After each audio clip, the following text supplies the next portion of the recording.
That shows that your property manager's, taking care. No thanks. Taking care of your property.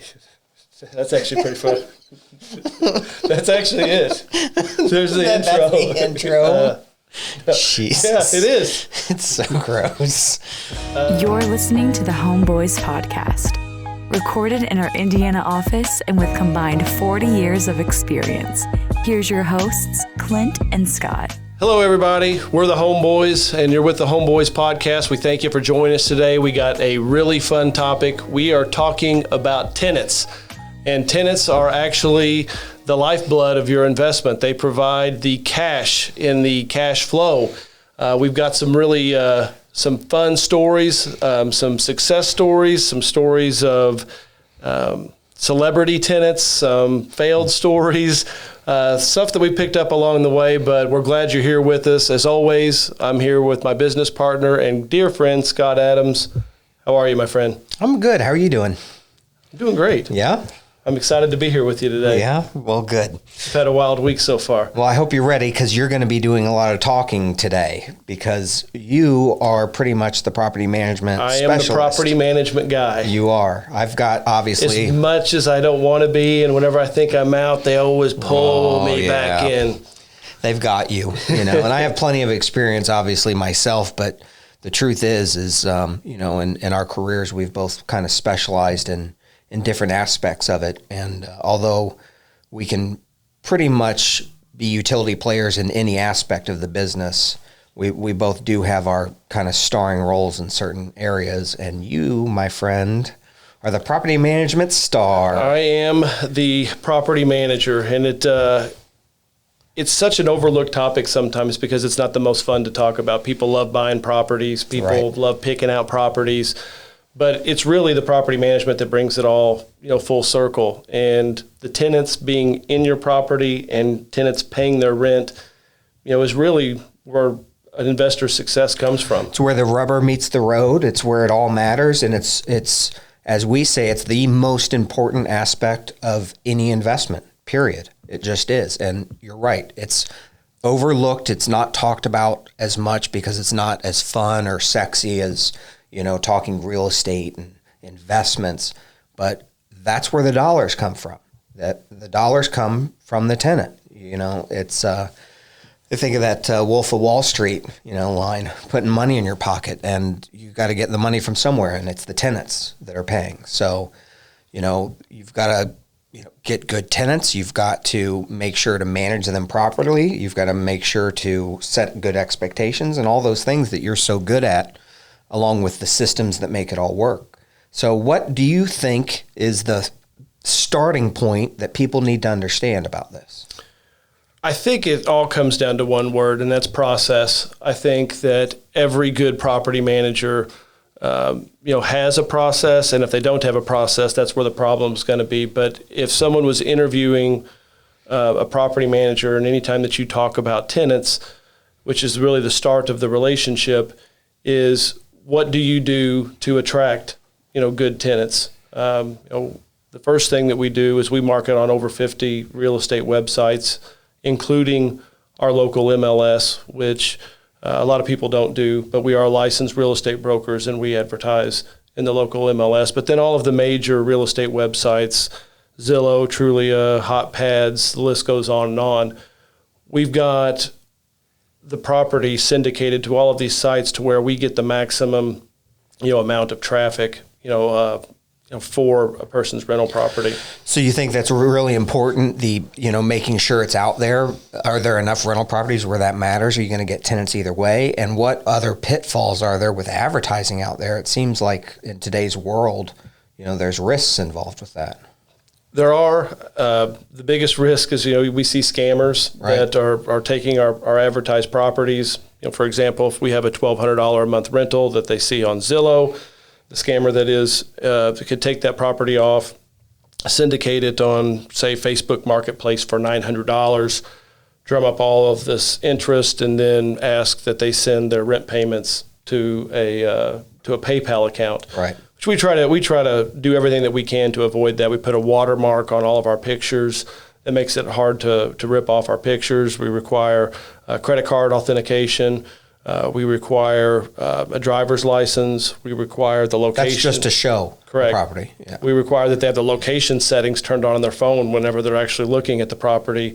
So there's a lot of security measures in place, but regrettably we live in a day and age where avoiding all of the scammers is almost impossible. That's going to be hard for individual landlords to try to stay on top of that, and know the latest things that your property management, does.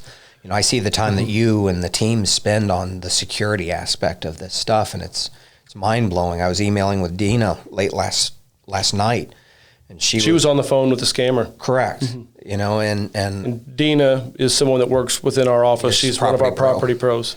And she was literally going between the police and this person, basically doing an undercover sting type operation.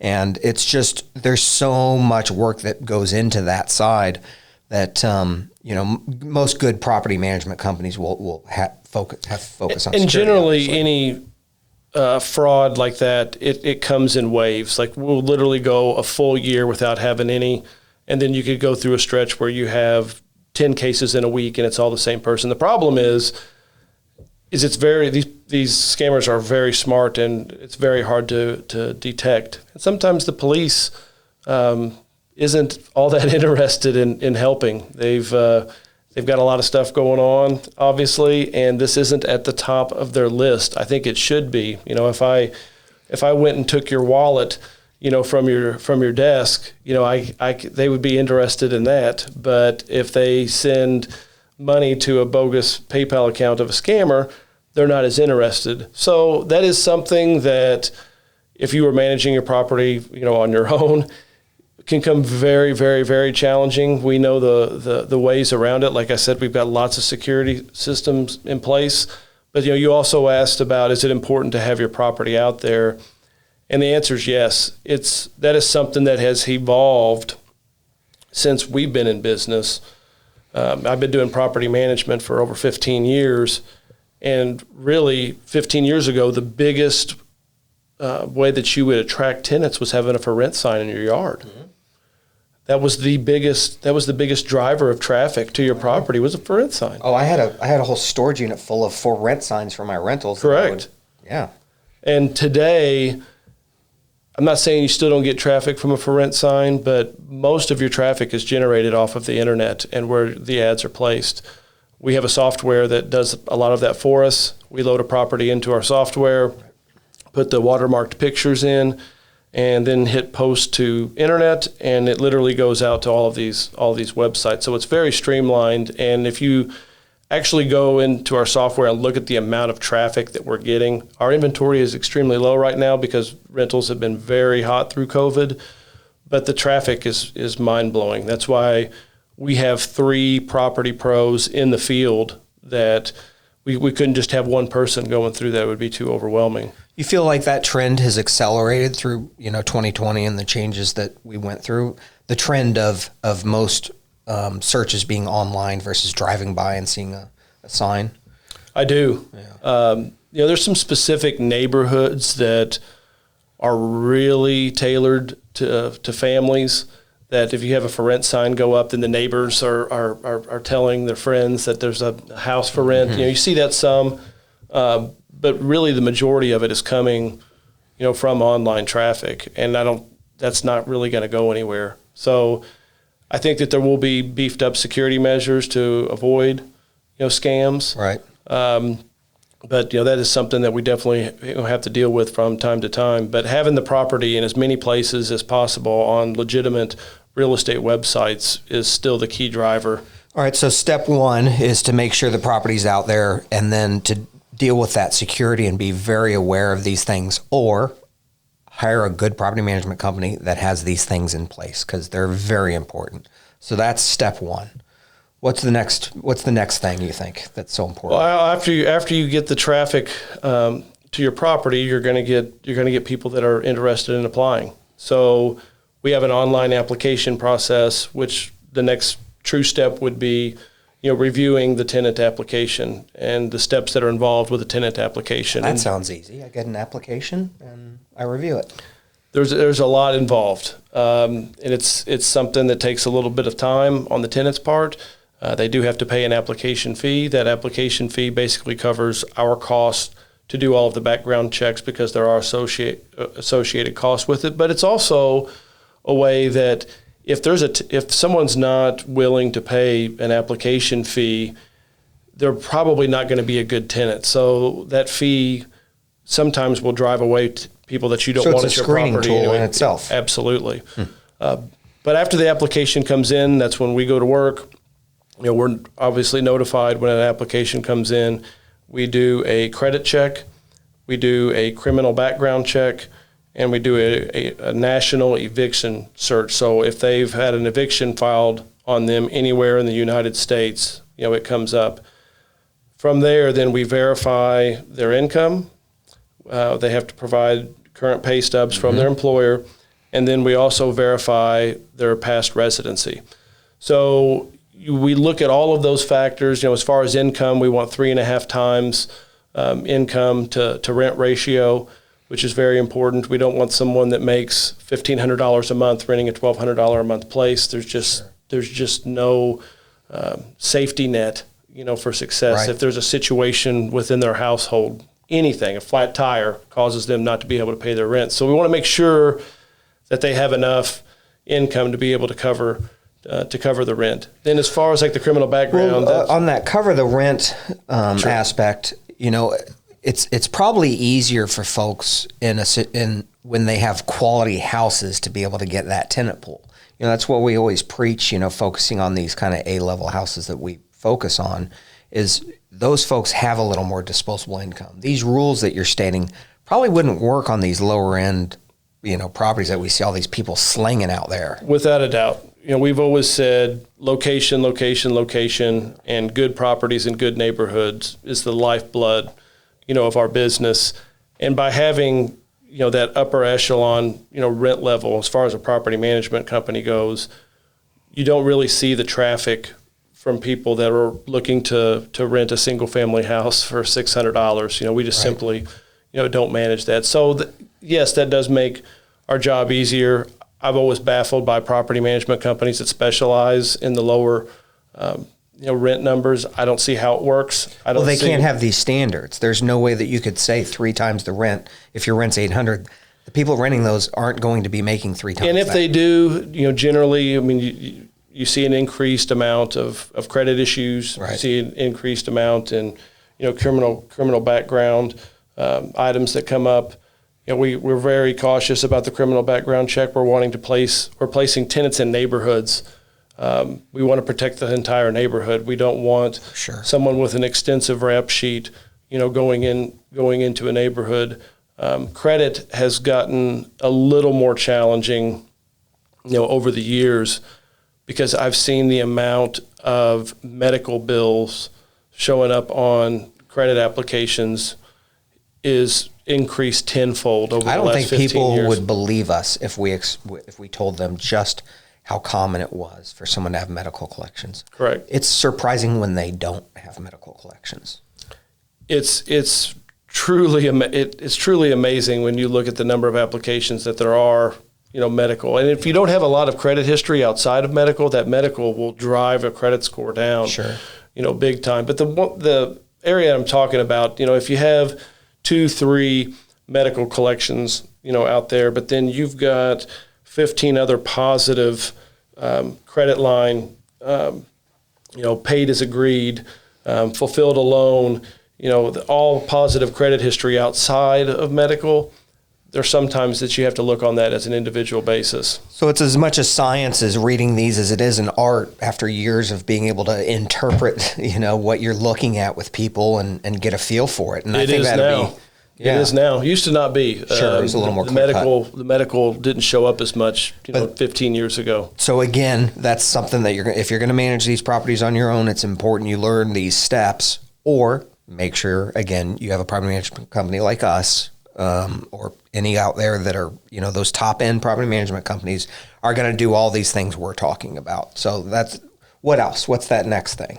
Well, and mind you, most of the credit applications, that we get have already kind of been pre-screened because part of our application actually lists some of these questions that before that they have to submit payment, for that application, they've already seen a line of our criteria for renting. So there's no way of tracking this, but there has to be a large amount of people that look to apply, get halfway through the application and say, there's probably not going to happen. Yeah, I just answered yes to 12 questions, or not 12, but say 5 questions. Bankruptcy questions about judgment from any past landlord. There's a lot. Right. There's lots of pre-screening questions that go along with. We're not looking to take $50 off someone that has all these bankruptcies. They're never going to succeed, and it's not that $50 goes in our pocket. I mean, there's costs for us pulling credit and all of that, but we're not looking to have someone spend $50 that has no chance of winning. So that's a way of pre-screening before screening.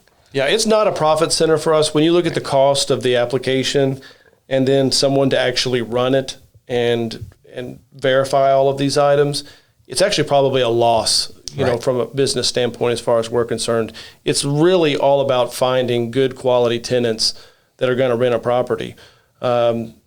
Our process has been tweaked over time. It's not something that 15 years ago we had the same process. Items would come up, we would improve the system, and now we've got a very, very tight-knit screening process that has a lot of success. We have a very low eviction rate because of this.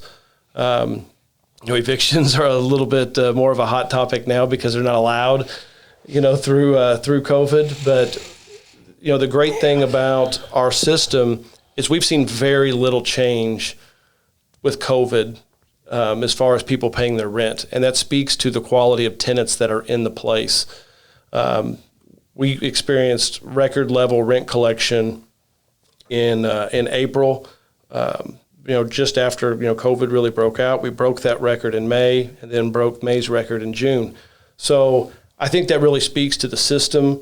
There was lots of people that were very scared, and I was to a certain degree also when this broke out. It's all about our tenants paying their rent for our customer success. With that many job losses out there, we of course expected there to be a lot of people not paying their rents, but it just didn't happen that way. It just didn't happen. Yeah. We had great success through it, and we're still maintaining that success now. I'm not saying that there hasn't been a couple of situations, but we have yet to have a situation across all of our managed portfolio where someone says, you can't evict me, I'm not going. Right. We've not had one single one of those situations. Well, there's a human element to that too, where, when people have hit hard times, if they a tenant communicates with their property management company. Tenants, if you're listening out there, communicate with your property management company. It's amazing, or your landlord. It's amazing if you're communicating and being open and honest with what's happening, how much human there is in that interaction and things people are willing to do to help you go through. But if you just disappear, don't return calls, don't return texts, don't pay your rent, there's nothing anyone can do for you. The bad stuff happens right away with no communication. And when I say bad stuff, nobody wins with having to get a tenant out of a place. Nobody. Right. We don't win. The tenant doesn't win, and our owners definitely don't win because our owners would have to have a period of vacancy. You'd probably have to spruce up the place, a little bit. There's always a few items whenever you're moving a tenant out. It's a no-win situation, for everyone. So communication between the tenant and the landlord is very important, and we have a really unique system within our property management software where answering the phone isn't as popular as it used to be. I'm not talking about at our office. We still answer the phone at our office, but I'm talking about the public in general. If you don't know the number coming through, or if it's a debt collector, they don't answer the phone. Right. So texting obviously is a huge piece of communication where our system actually will send out text messages in regard to non-payment of rent and different situations like that. And our response rate is amazing that we get, from that. And it keeps it in front of the tenant's face. Everyone's got their cell phone on them at all times. Way too much, in my opinion, in our society. So their phone buzzes and it's a message from our property management company saying, what's going on? Your rent has not been paid. Not in those words, but it's an indication of, hey, you need to communicate with us what's going on. It's great to do it that way for our company too, and as a landlord. If you're managing your own properties, it's important to have records of communications for when things don't go right, or just to hold people's feet to the fire. Not in a rude way, but you've got to hold tenants' feet to the fire, and I really suggest having property manager. Clint and I own properties in other states, and we have property managers manage those houses, even though we could technically manage them from here. We've got the software and the ability to do it all. But the property manager is that screen between the owner and the tenant. And the property management company can obviously hold that tenant's feet to the fire better. But if you're managing it on your own, you need records of all of this. That's important. That separation between owner and tenant is extremely important. I'm glad you brought it up, because the tenant's lease is with us, not the owner. We have a property management agreement with the owner. The owner is taken out of that situation. So as a property manager, we're required by the state of Indiana to maximize the asset. That is, get our clients as much money as we possibly can. We have a fiduciary duty to them, for that. Yes, so that takes emotions out of it for us. For example, if the tenant has a situation, that comes up within their family and they can't pay rent, I don't want to sound, like a ruthless dictator, but I'm sorry, you've signed a lease, you have to pay rent. We have a duty to the owner of your home to collect your rent. And if you're not paying your rent, I'm sorry, there's an issue. And we're human and we've got big hearts, but at the same time, protecting our owners is the lifeblood of our business.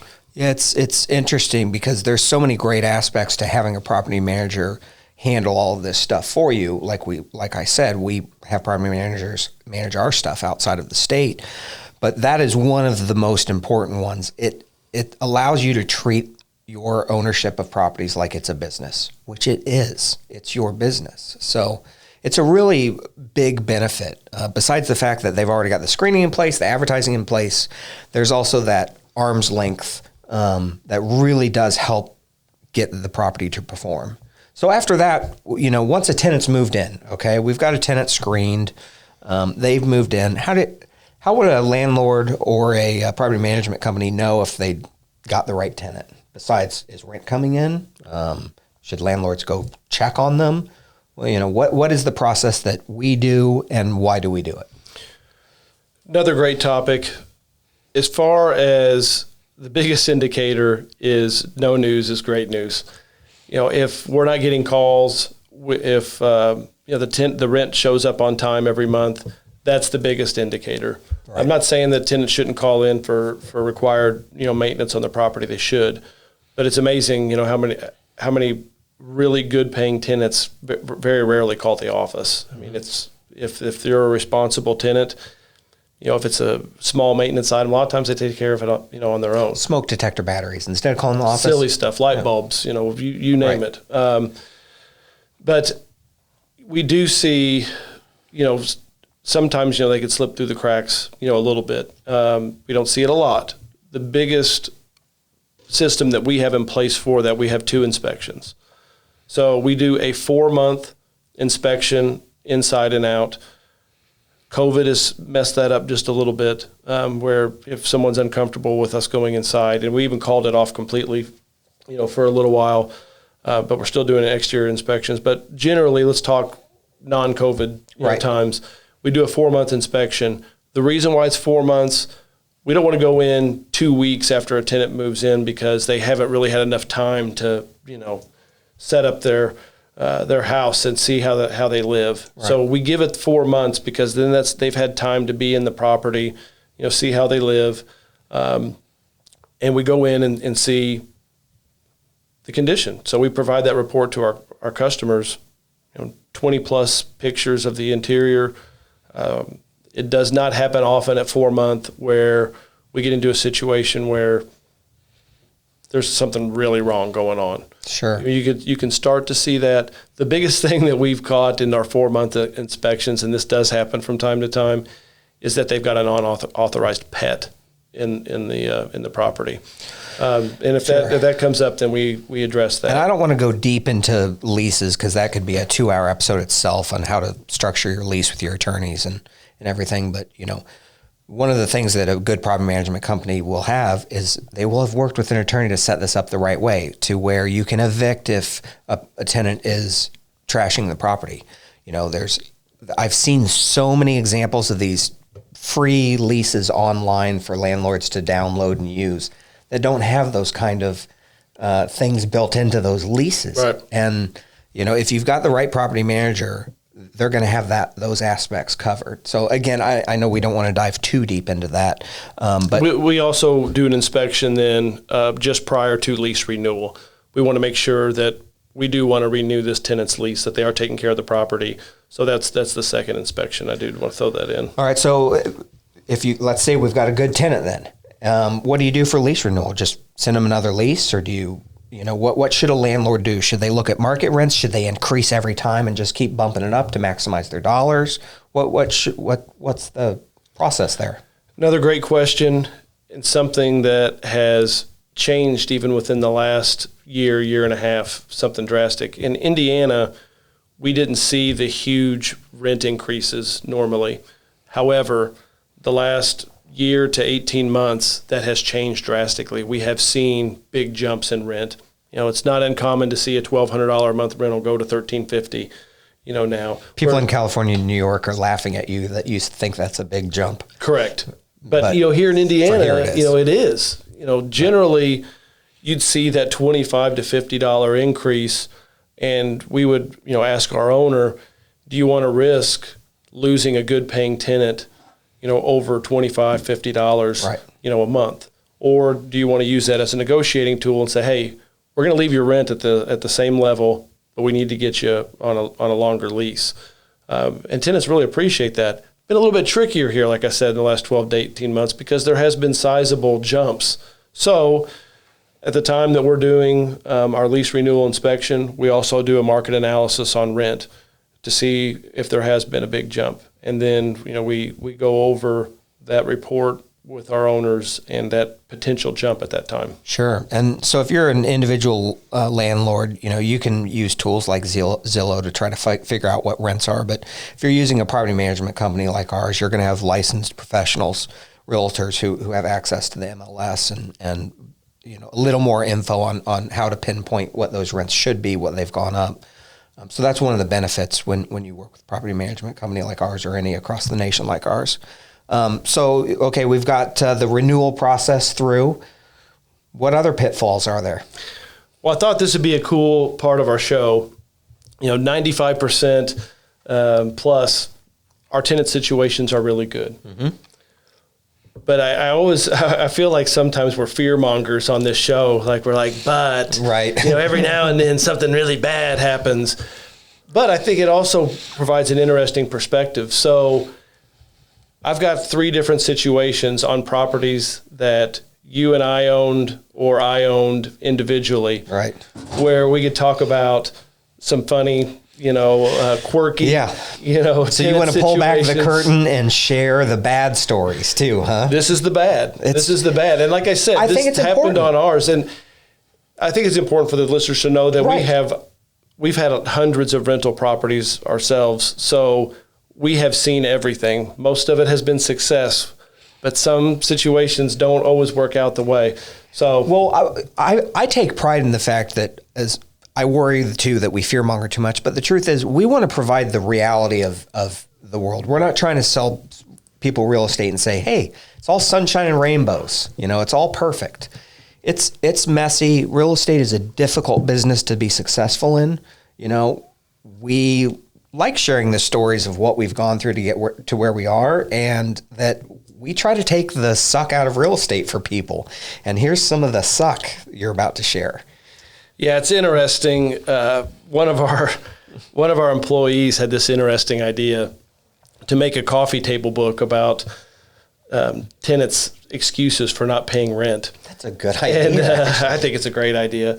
But the first situation was really at the top of the list for that book. And the reason the tenant called in and was having trouble paying the rent, he was a bodyguard for a celebrity. And he said the celebrity that I work for, has went crazy, and they've shaved their head, and they fired their employees. This is the female singer who went crazy and shaved her head. I'm not saying any names. Right. I think people can kind of put it together. But let me go backwards. This guy applied for a house. And he's a bodyguard to this. He's a bodyguard to this particular celebrity. But I also learned that there's like this whole world where these celebrities share bodyguards. It's very fascinating. He worked for different people. And before the situation got really bad. So he's a small, wimpy guy? 6'7", probably 300, and a martial arts expert. But before it got really bad, I guess the celebrity that he was working for, there were some things that were going on.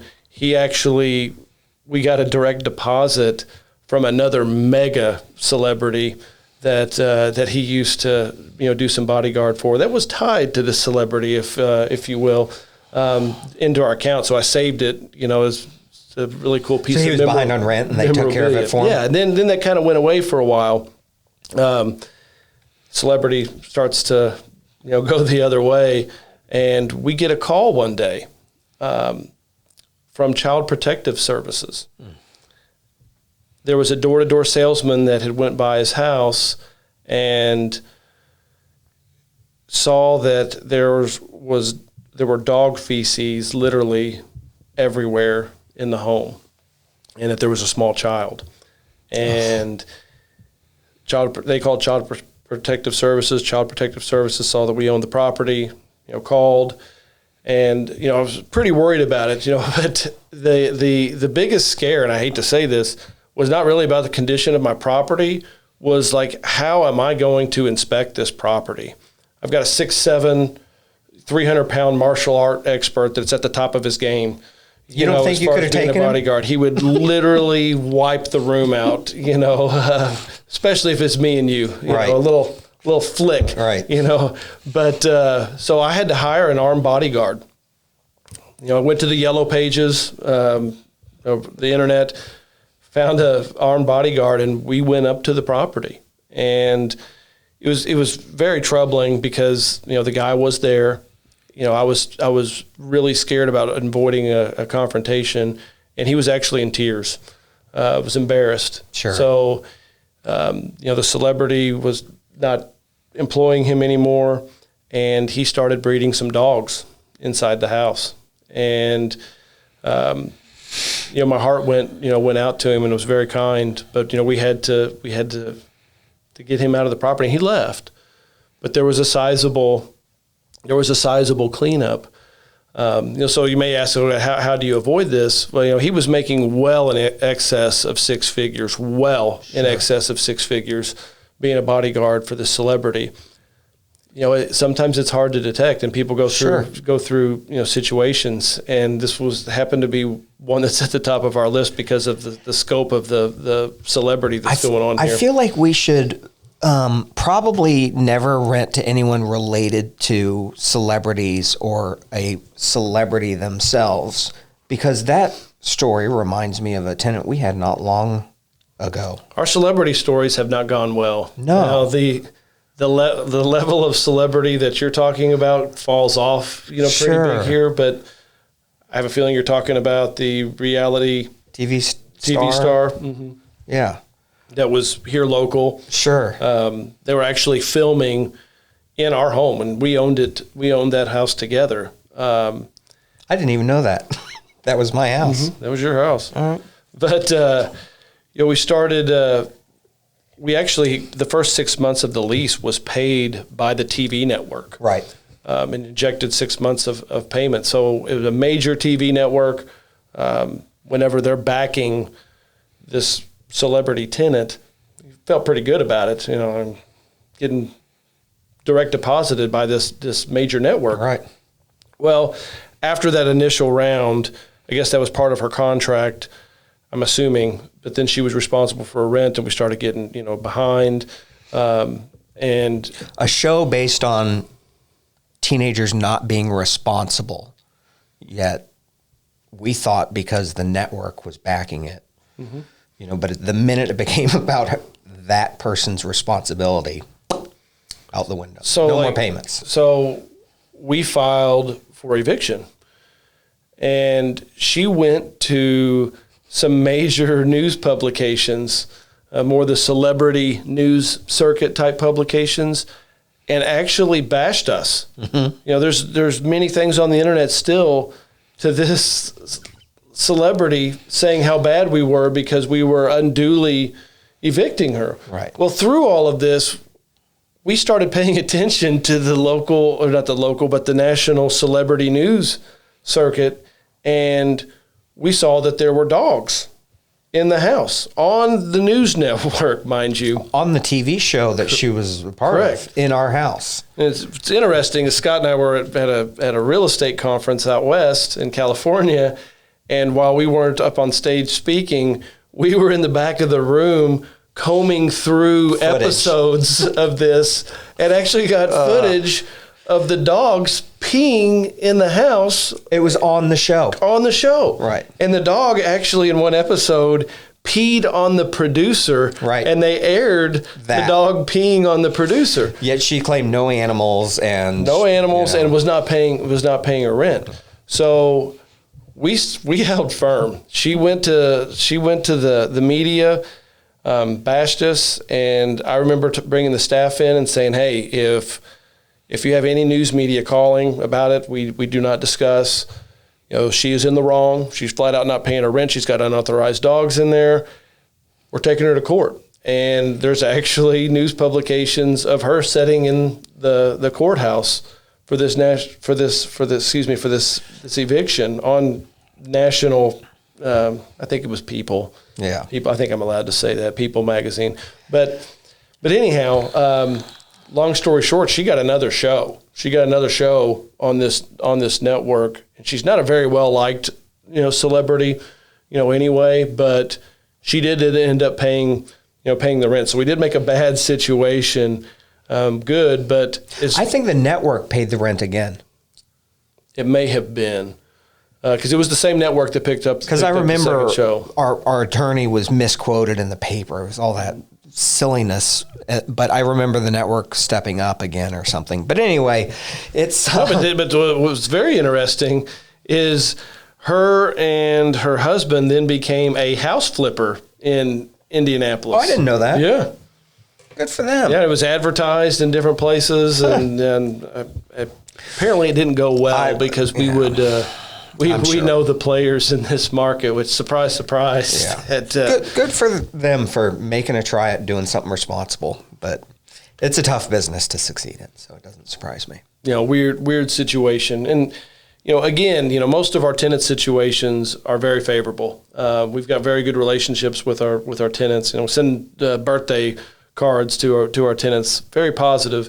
But the other topic I want to drive home is really taking out the emotions, that are involved with property management, why someone, isn't paying or why fees aren't assessed. And it brings me to, we've got a third, celebrity situation. This is the celebrity hour, huh? It really is. We rented a house to a national sports broadcaster that is a condo. Yeah, really nice downtown condo in Indianapolis. But he was away commentating the Final Four basketball tournament. So he did not pay his rent on time. He could have planned, better. And mind you, this is a wonderful human being. Sweetheart of a man. Just an amazing man. So I don't want to take anything away from him. In fact, sure. I've read a lot about him, and he is the real deal. I've heard him speak. I went to a conference where he spoke. It was a Christian conference. Mm-hmm. Amazing man. Just awesome amazing man. Awesome man. But he came to the office with his rent right after the final basketball tournament. And the front desk told him. He wanted his late fee waived, and the front office staff said, no, I'm sorry, we don't we don't waive late fees. And, he was surprised. And of course he's 6'11", Right. too. It took it well. The front office staff said, look, we don't own the home. We have to answer to our owners. So. Which is true. So we are licensed realtors. We are licensed brokers. And we have a duty, which you touched on earlier, it's a fiduciary duty to maximize our owners' rent. And so one of the great parts of having a property manager involved is the fact that that is their duty. It's within their discretion, obviously, to operate and within the property management agreement you have with them. However, it's a cold, calculated business at that point. This is contractual obligations, and this is about holding people responsible for contracts they sign and executing them and making it happen. And when you're a landlord on your own, it's a very difficult thing to do. It's a very difficult thing to do. And I respect our tenants. I've got nothing but love for them. But if you give an inch, they'll take a mile. It's just been proven over and over. And when you're a property manager versus being a landlord yourself, it's much easier just to not give an inch. There's a dynamic that I've learned in property management over time, and I can't take full credit for this because another guy that we respect a lot in this business told me this 15 years ago, that it's really important to make sure that the tenant knows that they need you more than you need them. And it's extremely important. That's great advice. Because like you said, give an inch, they're going to take a mile. Yeah. If you're discounting rent for something silly, then they're going to be asking to discount rent again. And, that's something that we just don't do. So it's really important to kind of create that dynamic. And that's part of being a property manager. And that's why you hire a property manager. It takes those, emotions, out of it. Sure. We don't just give money away. It's our duty to maximize, the dollars that are going into our clients' accounts. And it's easier for us to, use that almost as an excuse too with the tenants, which is, hey, we have a duty to maximize our owners, properties, and this is the contract you signed. And it just dries out a lot of that emotion out of there. It makes it a lot easier situation, and it can become a win-win-win for all. Win for us, win for the landlord, win for the tenant. And it's just there's a reason why so many people who are even professional real estate investors use property managers. Like I said, we are professional investors and we use property managers when the house isn't right by us. So, I know these are just a few of the small things about property management. There's a million aspects to each of these, and we can do deep dives on them. But hopefully these few steps and the overall view of what property management is like, and some funny tenant stories about what it's like. I think it's interesting injecting a few funny stories. Most of our stories are exceptionally boring and there's nothing going on, but it's interesting, to talk about that. And basically, I guess we don't get starstruck with our tenants because we've had a few. Off topic, who would be your celebrity tenants that you'd really cater to? Like who would you just fold like a wet cloth in front of? I have a thing about. I think Elon Musk is a brilliant futurist. I'd basically let him live in all of our houses for free. But he really needs it. I know he's hovering around first or second richest man in the world. That's ridiculous. Yeah, most of the people that I would let live for free are people who definitely don't need it. I'm just thinking, like, if Sylvester Stallone or like Axl Rose, came in, like, I'd just be like, man, you just tell me, like, whatever, like, you want me to pay your rent, like, I'll just pay it for you.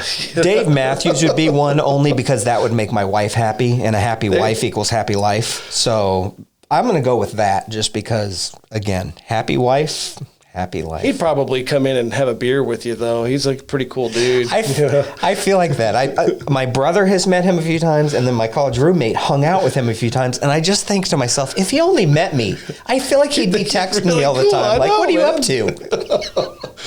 Well, that's our show for today.